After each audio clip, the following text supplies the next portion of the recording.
Right, Stephen. If a young person was witnessing racism in their classroom, what would your advice be to them? My advice would be to tell a member of authority, the teacher or the headmaster or mistress, let them know immediately, because it's not to be condoned in any walk of life. Yeah, Gary, just in terms of a young person suffering that kind of abuse, what would you? Yeah, report it straight away to somebody in authority and let them deal with it, because it shouldn't be condoned in this day and age, I don't think. What about bullies?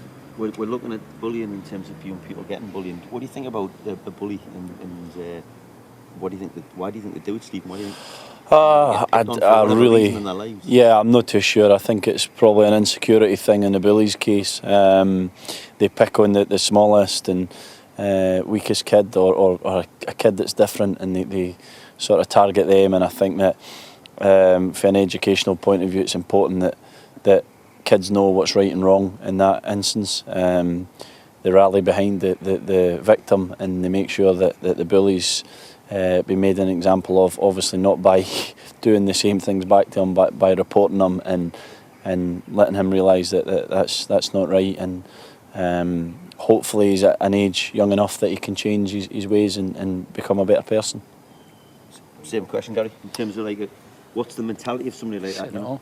Yeah, I think they are cowards. I think they do pick on someone because they maybe see them as different, and they feel they have to use that and pick on them to show that they're more powerful. But quite often it isn't the case, and they are usually the cowards and the weak ones. And again, tell somebody and they can sort it out.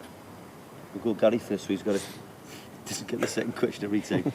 You're obviously privileged in terms of the job you have, and but you also football's come a long way in terms of anti-racist work, and you mix in multicultural circles in terms of the players you mix with and that. Is that something you think that's benefited you as a person? Mixing with the different people from all around the world that you've met?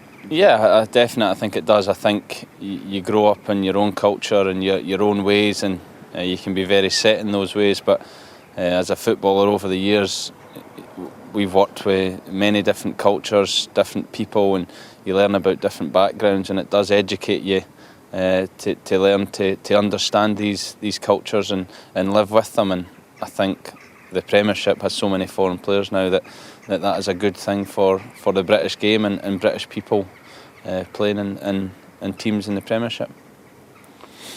A question's coming.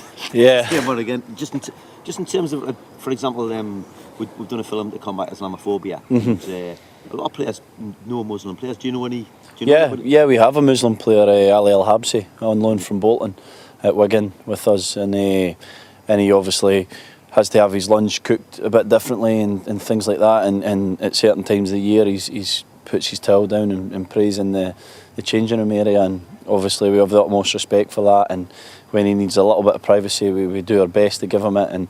And likewise, I think Ali, being the person he is, he comes into our culture and tries to take part in the camaraderie things that we do as a team, and the way that times we have to eat and different things. He understands that to be the best professional and the best football player he can be, he has to curb his religion a little bit, and I think it's two ways, and it works really well. And it's important that people respect each other's cultures.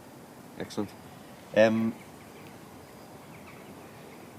Just in terms of the Muslim religion, because it is one of the areas where people are getting a lot of racism.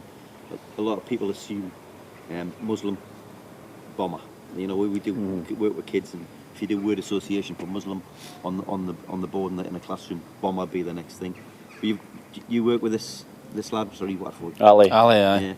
Yeah, that, like you say, when you're young, you maybe are a bit ignorant and you don't kind of find out a lot about these things. But when you work with somebody every day and you speak to them about it, then you start to learn a few things about Muslims and the way that they do things. And like Steve says, they understand our culture and we understand theirs, and it's about living together and working together and showing respect for each other's beliefs and cultures. Show racism the red card. Show racism the red card.